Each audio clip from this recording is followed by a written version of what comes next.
GitlTalkTV. My name is Sherry Bryant, your host. Thank you for tuning in. Joining us again is Amy with Beyond Motion. Hi, Amy. How are you? Great. Now today I understand we are working out our abs, We are working on abs. It's all about the abs. And ladies, if you're like me, it's an area that's just hard to slim down for me. It can be for a lot of people. I know it can be. So I need you to help me get it to where it needs to be. Nice, slim, like yours. Well, today we're going to work on 3 moves. We're going to keep it really, really simple. We're going to work on that six-pack area, the rectus abdominis. Okay. We're going to work on the low abs. I have no pack. You have no pack. It's actually an 8-pack, but most people call it a 6-pack. But we'll talk about that later. Okay. So the low abs, you know, if like you're zipping in your jeans, your transverse abdominals, and your obliques. Okay. Right. So we're going to work those 3 parts. Now, everything that happens in the front of the body has a counterbalance in the backside. So by strengthening your core, you're protecting your back. Okay. We are holding balls. Yes. Okay. So at the studio, we use these balls. At home, you can always get a playground ball or like a dodge or kick ball and make sure it has a little bit of squish to it. Okay. If you don't have access to that, one of the things you can do is take like a bath towel and fold it up several times so it's about this height. Forms. Okay. Yeah, it won't be round, but it'll be about this height. Okay. So the first thing that we're going to do is place the ball right behind the low back at your waistband. All right. So, and this first exercise is basic crunch. We're going to call it an ab curl because I want you to think of scooping out your belly and rounding your back. And I want it to be almost like a melon baller, where it's really hollow on one side and the front side of your body and rounded on the back side. Okay. So this ball, if you push it down toward your waistband and tush and then lean against it, what should happen is your pubic bone should tip slightly up. Tip it up? Yep. Now the next thing I'm going to have you do is dig your heels into the floor and keep your feet about hip distance apart. You really want to dig the heels in and pull the toes back. Okay. What you should feel is flexion in your shin, and by digging the heels into the floor, you're asking your hip flexors to stop working. Okay. So we want the core to work, not the hips and thighs. All right. Okay. The next thing is where we place our hands. You're going to stack one hand over the other at the base of your skull. I never want anybody to interlace their hands. That's because it means what I do when I'm doing ab work. I interlace. Yeah. When people interlace, they tend to pull on their neck. And the other thing you always want to remember is when you're doing abdominal work, supine, laying on your back, you always want your eyes forward. Okay. Never up.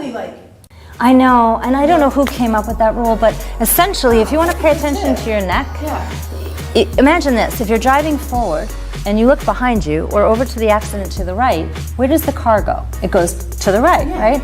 If you look up at the sky while you're doing abdominal work, all you're going to get is strain through your neck. And I do feel that. Yeah. That's a great tip. That's why, And so many people tell me they can't do ab work because their neck hurts. Well, your neck shouldn't hurt when you're doing abdominal work. So think of it this way. Always allow your eyes to look forward and kind of down so you have enough space to your chin for your fist.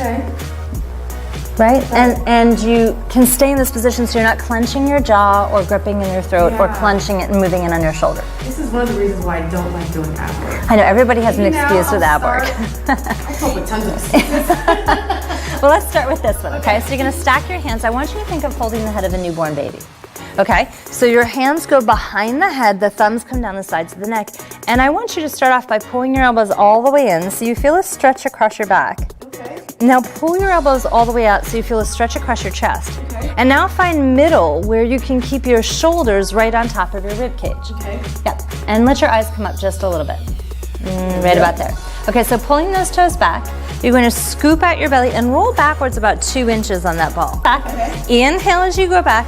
Exhale to curl forward. Good. Think of scooping. Exhale through the mouth and the way up. Good. Now instead of thinking about sitting tall, curl in like the letter C. So look at your knees. Exhale. Much better. Go down. Exhale. Now squeeze your belly button back toward your spine. Exhale. Good. So let's talk pelvic floor muscles. Squeeze those Kegel muscles. Squeeze those pelvic floor muscles. Inhale. Exhale. 4 more here. Ready? Exhale for 1. Inhale back. Exhale 2. Looking down and slightly over the knees. Exhale 3. Feel that shudder shake on the way back last time. And 4. Nice. Okay. So this is your basic one. Okay. That's basic. This is number 1. Me in all these segments, I stick with the basics and move my way up. That's good. but we do have other exercises. So we Yes. want to do the obliques. For those that are much stronger. No, you're going to try this one too. Okay. All right, so this next one for the obliques, we're going to start in the exact same position that we were just in. Okay? So this time, instead of going straight forward, I want you to exhale and twist toward your left side 5 times. Each time you come back, you're rolling back down. So you'll exhale, curl, and twist, and come back to center. And do it again. Exhale, curl, and twist. Good. Now, keep going. And as you're working on this, I want you to really keep the knees nice and still. Good. And roll back. Exhale on your way up. Exhale. Good. Make sure you're not pulling on your neck. Do 2 more for me. Exhale and twist. Good. I want you to think about taking your right rib cage to your left hip pocket on this one as you curl and twist. Great. And bring it back down. Now go ahead and do the other side. Exhale, twist to me. 1. Good. Neck is nice and soft. Down. And exhale, twist. Good. And down. Keeping those knees nice and still. Exhale, twist. Great. And they twist. If you want to twist at home and you want a little bit more, you can allow that leg to lift slightly and bring the heel back down. But again, your waistband stays connected to the ball. The exhale happens as you rotate, and you'll inhale back to center. And you can do 5 to 10 on one side, switch, do 5 to 10 on the other side.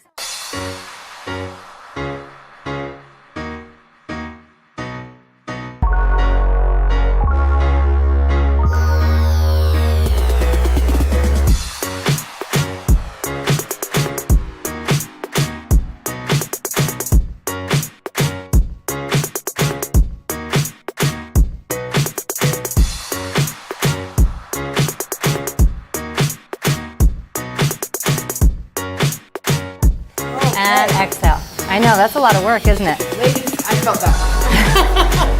I need to work on my breath control? Breath control. That's sometimes the hardest part working with abdominals, is figuring out, okay, where do I inhale, where do I exhale? Usually I have people exhale on exertion. So for instance, in the ab, inhale, roll back, exhale to come up and twist if they're doing the oblique, or exhale forward into that C curl. And the same thing here, inhale on one side and exhale to the other side.